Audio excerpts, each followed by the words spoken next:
جب بندہ محفل میں بیٹھے نا تو بندہ اگر مل جل اکٹھا ہو جائے نا تو پھر برکت بھی آ جاتی ہے، رب کی رحمت بھی آ جاتی ہے، محبت بھی آ جاتی ہے۔ اج کی جڑی رات ہے، رات کی بڑی عظیم رات ہے، بڑی خاص رات ہے، بڑی برکت والی رات ہے، بڑی رفتہ و نشانہ والی رات ہے۔ اس رات کا فضائل بے شمار فضائل ہے۔ اس رات وہ رات بزرگ بیٹھے نے اور اس چیز کو بخوبی جان لیں۔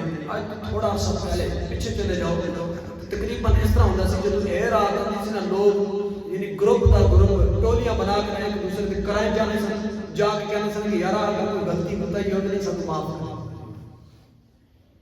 ہون جڑا ماحول بن گیا تو ہون تے پھر جناب ایک دور بیٹھ کے میسج کرتے ہیں، کوئی کرتے ہیں کوئی نہیں کرتے، لیکن تھوڑا سا اگر پیچھے چلے جائیے نا تو یہ ماحول سی اس رات کا کہ لوگ ایک دوسرے کے کرائے جانے سن، جا کے کہتے سن بہن کو جانے سن، بھرا کو جانے سن، تائے کو چاچے کو اسی طریقے ٹر جانے سن، رشتہ داراں کو جا کے کہتے سن کہ یار اگر زندگی میں غلطی ہوئی ہوگی نا تو رات بڑی عظیم ہے، اس رات میں معاف کر دینی۔ تے اگلا بھی کہتا سی یار اگر میرے کو بھی غلطی ہوگی تو مینوں بھی معاف کر دے۔ تے ہن بوئے نال دعا ہے، بلکہ بوئے نال دعا کی 21 منجی تے بیٹھے نے، لیکن دوسرے دا رخ ایندے نے، پہلے دا رخ ایندے۔ تے اگر اسی آ ہی گئے نا ہن اس مسجد وچ تے سانوں چاہیے کہ پھر اسی سارا کچھ بھلا کے نا اللہ اس تے رسول دی رضا دی خاطر یکجا ہو جائیے، اکٹھے ہو جائیے اور محبت نال اللہ اس تے رسول دا ذکر سنیے بھی صحیح کریے۔ تو تمام ہی آبا کے بڑی پھر درود و سلام کا نظرانہ پیش کیے۔ نگاہ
گناہگار بنتے تو پھر اللہ فرمایا فرشتے اس بندے نو لے کے آؤ نا، اے وہی ہے نا جڑا دنیا وچ میرے اور میرے محبوب دا نام لیتا سی۔ سبحان اللہ۔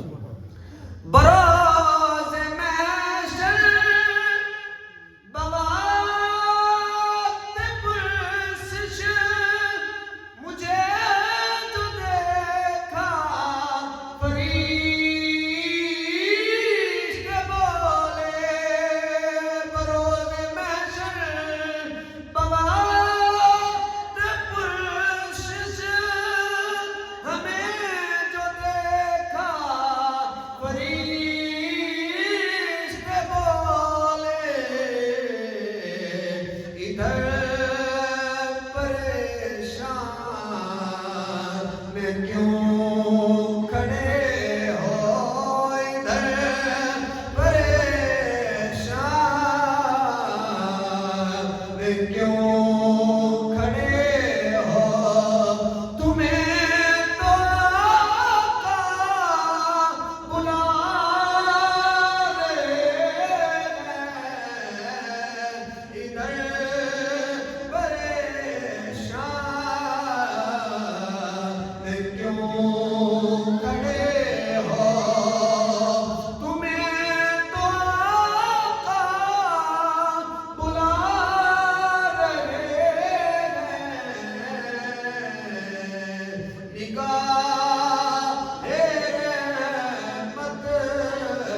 جھکا ہوا ہے کریم کا در، وہ سب کی بگڑی بنا رہے ہیں، نگاہ رحمت اٹھی ہوئی ہے۔ اللہ تبارک و تعالیٰ دی حمد و ثنا آقا نامدار مدینے کے تاجدار حضور پرنور شفیع یوم النشور حضور احمد مجتبی محمد مصطفیٰ صلی اللہ تعالی علیہ وآلہ وصحبہ وبارک وسلم کی ذات مبارکات پر کروڑا درود و سلام کا نذرانہ پیش کرنے کے بعد دعا ہے اللہ تبارک و تعالیٰ کی لمبی بارگاہ کے اندر اللہ تبارک و تعالیٰ اپنے پیارے محبوب علیہ السلام کے وسیلے سے اور اس مبارک رات کے توسل سے اللہ تبارک و تعالیٰ ہم سب کے تمام صغیرہ و کبیرہ گناہ معاف فرمائے۔ حضرات محترم سامعین مکرم کہ یہ بڑی برکت والی رات ہے، بڑی عظمت والی رات ہے، بڑی رحمت، بڑی بلندیوں والی رات ہے۔ یہ رات 14 سالوں سے یہ چلتی آ رہی ہے۔ یہ بات یاد رکھیں کہ اس رات تو آتی رہتی ہے لیکن بندے ہمیشہ نہیں رہتے۔ یہ رات آگے بھی آئے گی لیکن ہم میں سے پتہ نہیں کوئی ہوگا یا نہ ہوگا۔ پچھلے سال کافی احباب تھے جو ہمارے ساتھ شریک تھے لیکن آج وہ ہم سے جدا ہو گئے۔ ہم نے بھی اس دنیا سے چلے جانا ہے لیکن اگر اللہ تبارک و تعالیٰ نے یہ ہمیں گھڑیاں نصیب کی ہیں تو ہمیں ان گھڑیوں سے بھرپور فائدہ اٹھانا چاہیے۔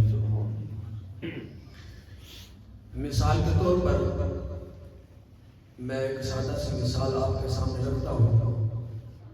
اگر کوئی چودھری صاحب کسی جگہ پر لوگوں کو بلائے، اعلان کریں کہ میں نے فلاں دن فلاں وقت میں نے فلاں جگہ پر اتنا خزانہ رکھنا ہے، تو جس کو وہ خزانہ چاہیے تو وہاں سے جا کر اٹھا لے۔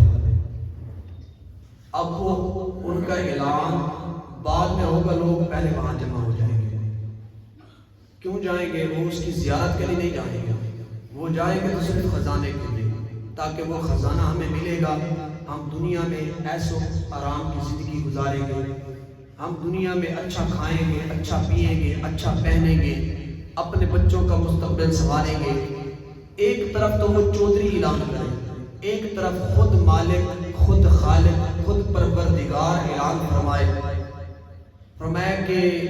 کہ میں اس رات کو خزانہ رکھوں گا اور جس نے خزانہ لینا ہو تو وہ آ جائے مسجد کے اندر۔ ایک طرف چودھری اعلان کرے، دنیا کا خزانہ رکھے، تو بندے دوڑتے ہیں، ایک دوسرے کو مارتے بھی ہیں، یہاں تک کہ کئی جانیں چلی جاتی ہیں۔ اب میں اس سے بھی آسان کر دوں کہ چند سال قبل وہ ایک اسکیم چلی تھی بے نظیر والی، اس کے اندر ہماری خواتین ایک دوسرے کو دھکے دیتی چند پیسے کی خاطر، وہ پیسے بھی صرف 10-12 ہزار تھا، تو اتنی بڑی رقم نہیں تھی۔ کتنے لاشیں گزری ہیں، کتنے جناب وہ خواتین بوڑھی جو ہے نا وہ پیسے لینے کے لیے گئی، خزانہ لینے کے لیے گئی، دنیا کا مال لینے کے لیے گئی، تو وہ جان سے بھی ہاتھ دھو بیٹھی۔ لینے تو پیسے گئی تھی، واپس اس کا جنازہ اس کے گھر میں آیا۔ میں نے کئیوں کو دیکھا ہے، لیکن ایک طرف دنیا کا مال ہے، ایک طرف وہ مال ہے جو دنیا میں بھی فائدہ دیتا ہے اور آخرت میں بھی فائدہ دیتا ہے۔ ایک طرف حکمران بلا رہے ہیں، وہ بادشاہ بلا رہے ہیں جو حادث ہیں، چند دنوں کے لیے ہیں پھر ختم ہو جائیں گے۔ ایک طرف وہ بادشاہ بلا رہا ہے جو ہمیشہ سے ہے اور ہمیشہ رہے گا۔ ہم دنیا کے بادشاہ کی آواز پر تو دوڑے چلے جاتے ہیں، لیکن بدبختی کی علامت یہ ہے کہ صبح سے شام تک 5 مرتبہ اس حقیقی بادشاہ کے گھر سے آواز آتی ہے کہ آؤ میرے گھر میں، جو تمہیں چاہیے میں تمہیں عطا کروں گا، تو ہم مسجد میں نہیں آتے۔ دنیا کا خزانہ ہمیں اتنا میٹھا ہے، اتنا پیارا ہے، لیکن ہمیں آخرت کا خزانہ میٹھا پیارا نہیں ہے۔ چاہیے تو یہ تھا ہم اپنی آخرت کو سنوارتے، ہم اپنے آخر سفر کو سنوارتے، اس کو سیدھا کر دے، لیکن ہم نے دنیا سنوارتے رہیں گے اور دنیا بھی ہمارے ہاتھ سے چلے گی، وہ دنیا بھی ہمیں نہیں ملے گی۔ اب مثال کے طور پر اگر ایک بندہ جاتا ہے پیسے لینے کے لیے، تو اگر راستے میں وہ پیسے لے بھی لے، اگر فوت ہو جائے تو وہ پیسہ تو کسی کام کا نہیں ہے۔ اگر کوئی بندہ آتا ہے نیکی کے لیے، وہ اگر فوت بھی ہو جائے تو اس کی نیکی وہ اس نے کی نہیں ہے، تب بھی اس کو وہ نیکی ملے گی۔ بخاری شریف کی روایت ہے، مشہور واقعہ ہے، حضور نبی اکرم صلی اللہ تعالی وسلم نے ارشاد فرمایا بنی اسرائیل کا ایک شخص تھا، فرمایا کہ اس نے 1 کم 100 قتل کیے تھے، 99 اس نے قتل کیے۔ ایک دن اس کے دل میں یہ بات آئی، کیوں نہ میں اللہ کی بارگاہ میں توبہ ہی کر لوں، وہ تو بڑا قادر ہے، وہ تو بڑا کریم رب ہے، وہ تو بڑا غفور الرحیم رب ہے، کیوں نہ میں اس رب کی بارگاہ میں توبہ ہی کر لوں۔ اس نے جب دل میں یہ آس رکھی، یہ امید رکھی، تو وہ چلا گیا ایک راہب کے پاس۔ وہاں جا کر اس نے اس کو کہا کہ جناب میں نے 99 قتل کیا ہے، اب میرے دل میں یہ بات آئی ہے کہ میں رب سے معافی مانگنا چاہتا ہوں، توبہ کرنا چاہتا ہوں، کیا کوئی ایسا عمل ہے کہ میں کروں جس کی وجہ سے اللہ مجھے معاف فرما دے؟ آگے سے وہ راہب تھا، وہ اتنا پڑھا لکھا نہیں تھا، تو اس نے فوراً ہی اس کو کہہ دیا، اس نے کہا کہ جا جا جا چلا جا میرے دربار سے، میں تو اتنا بدبخت ہے، اتنا ظالم ہے، تو نے 99 لوگوں کو قتل کر دیا، فرمایا تیری تو معافی نہیں ہو سکتی، فرمایا تو اتنا ہی ہے، تیری تو معافی نہیں ہو سکتی۔ جس طرح آج کل کچھ یوٹیوب پر کے اوپر بیٹھے ہوئے مفتی کہہ رہے ہیں، جب لوگ مسئلہ پوچھنے کے لیے جاتے ہیں، اب ان بیچاروں کے پاس تو علم نہیں ہوتا، وہ فوراً سے فتویٰ گھڑ دیتے ہیں، اب لوگ دین سے دور ہوتے ہیں۔ اسی طرح اس وقت بھی ایسا ہوا تھا، اس نے کہا کہ جا جا چلا جا میرے دربار سے، میرے اس آستانے سے نکل جا، فرمایا تو اتنا بڑا ظالم ہے، 99 قتل کر کے پھر میرے پاس آ گیا، اور میں جاتے ہی کوئی توبہ نہیں ہوگی، کوئی تیری معافی نہیں ہوگی۔ اب جب بندہ وہ باہر نکلا، راستے میں آیا، اس کی ایک بندے سے ملاقات ہوئی تو اس نے اس سے پوچھا، اس نے کہا کہ خیر ہے بھائی صاحب، آپ کا چہرہ کیوں ادھرا ہوا ہے، آپ کا چہرہ اس طرح کیوں ہے، کیوں غصے اور جلال کے اندر ہے؟ اس نے کہا کہ جناب بات یہ ہے کہ میں نے 99 قتل کیے تھے، تو میں نے ایک بندے کو کہا تھا کہ جناب کیا میری توبہ ہو سکتی ہے، معافی ہو سکتی ہے؟ اس نے کہا نہیں جا چلا جا میرے دربار سے۔ اس نے کہا پھر کیا ہوا؟ اس نے کہا میں نے پھر تلوار اٹھائی، میں نے اس کا بھی سر قلم کر دیا، پہلے 99 تھے پھر میں نے 100 ہی کر دیے۔ اس نے کہا پھر اب کیا چاہتا ہے؟ اس نے کہا اب بھی میرے دل کے اندر یہ آس ہے، یہ امید ہے، میں چاہتا ہوں کوئی ایسا سبب بن جائے، کوئی ایسا عمل ہو جس کی وجہ سے اللہ تبارک و تعالیٰ مجھے معاف فرما دے۔ اس نے کہا پھر اگر ایسا واقعی ہی تو چاہتا ہے تو لے میں تجھے عمل بتاتا ہوں، میں تجھے طریقہ بتاتا ہوں۔ تو اس نے کہا بھائی بتاؤ وہ کون سا طریقہ ہے؟ اس نے کہا کہ تو گھبرانا، جا چلا جا، وہ سامنے دیکھ اللہ والوں کی بستی نظر آ رہی ہے، اس بستی کے اندر چلا جا، واپس کبھی پلٹ کر اس بستی میں نہ آنا، میں جب تو وہاں رہے گا اللہ تبارک و تعالیٰ تیرے گناہ معاف فرما دے۔ اب آگے والے الفاظ بڑے قابل غور ہیں۔ حضور فرماتے ہیں، بخاری کی روایت ہے، حضور صلی اللہ علیہ وسلم فرماتے ہیں جیسے وہ بندہ وہاں سے نکلا، اس جگہ سے نکلا، چلتا جا رہا تھا، بستی کس کی تھی؟ اللہ والوں کی۔ آج یہاں میں تھوڑی سی یہ بھی بات کرتا ہوں، لوگ کہتے ہیں بابتیں کچھ دے بھی نہیں سکتے، سنیں حضور کیا فرما رہے ہیں۔ فرماتے ہیں کہ جیسے وہ بندہ وہاں سے چلا، اب راستے میں تھا، اللہ نے فوراً اسرائیل کو بھیجا، فرمایا اسرائیل جا کر اس کی روح کو نکال لے۔ اس کی روح نکلی، جب روح نکل کر رب کی بارگاہ میں گئی، اور ایک طرف سے جہنم والے فرشتے آئے، ایک طرف سے جنت والے فرشتے آئے۔ اب جہنم والے کہنے لگے کہ ہم اس کو لے جائیں گے، یہ تو اتنا بڑا ظالم تھا، اتنا گنہگار تھا، بدبخت انسان تھا، ہم اس کو لے جائیں گے، اس نے 100 بندوں کا قتل کیا۔ اور جنت والوں نے کہا کہ نہیں، اس نے ارادہ کیا ہے، نیکی کی نہیں ہے، نیکی کا ارادہ کیا ہے، توبہ اس نے ابھی معافی نہیں مانگی، صرف ارادہ کیا ہے، لہٰذا ہم اس کو جنت میں لے جائیں گے۔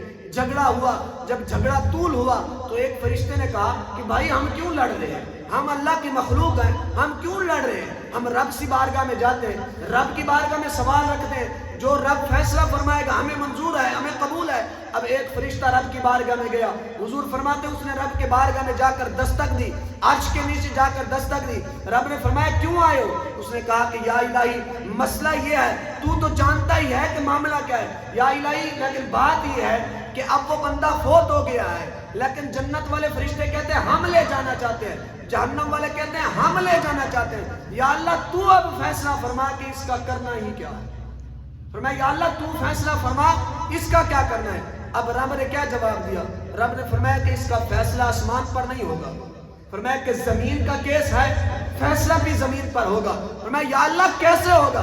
فرمایا کہ چلا جا کر فرشتوں کو میرا پیغام دے، جا کر وہ زمین ناپی جائے، اگر یہ بندہ اپنی بستی کے قریب ہے تو پھر جہنم والے لے جائیں گے، اگر یہ اللہ والوں کی بستی کے قریب ہے تو پھر جنت والے لے جائیں گے۔ اب اس نے فرشتے نے رب کی بارگاہ میں ہاتھ جوڑ کر عرض کیا، فرمایا کہ مولا یہ بالکل صاف نظر آ رہا ہے، وہ بندہ اپنی بستی کے قریب ہے، ابھی چند قدم چلا تو اس کی روح نکل گئی۔ اب ولیوں کی بستی تو دور ہے، بابوں کی بستی تو دور ہے، اللہ والوں کی بستی تو دور ہے، یہ تو بندہ صاف نظر آ رہا ہے کہ اپنی بستی کے قریب ہے۔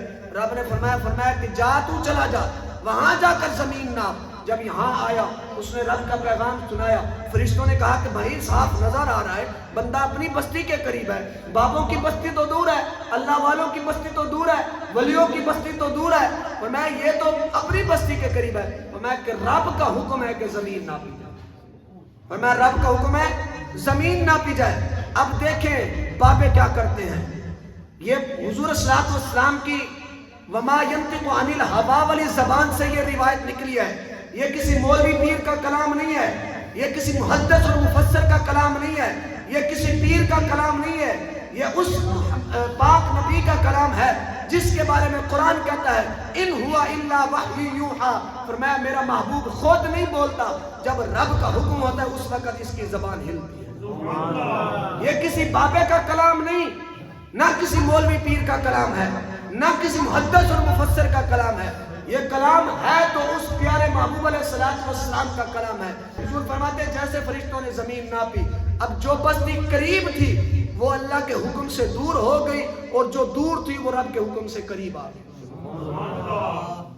جب بستی قریب آئی تو جنت والوں نے کہا کہ فرشتوں نے کہ ہم اس کو لے جائیں گے، اب تو یہ بابوں کی بستی کے قریب ہے۔ کہ صحابہ نے عرض کیا یا رسول اللہ اس کی وجہ کیا ہوئی؟ حضور نے فرمایا اس بندے نے ارادہ کیا تھا، جب ارادہ کیا، ابھی کی نہیں تھی نیکی، توبہ اس نے کی نہیں تھی، لیکن ارادہ کیا، ارادہ پختہ تھا، ارادہ پکا تھا، ارادہ کیا۔ دوسرے بندے نے اس کو کہا چلا جا بابوں کی بستی کی طرف، اللہ والوں کی بستی کی طرف۔ میں جب وہ اللہ والوں کی طرف چلا تو ایک تو اس کو ارادہ تھا، دوسرا نسبت تھی اللہ والوں کی، تو اللہ تبارک و تعالیٰ نے ان دونوں نسبتوں کی وجہ سے اس بندے کی مغفرت فرما دی۔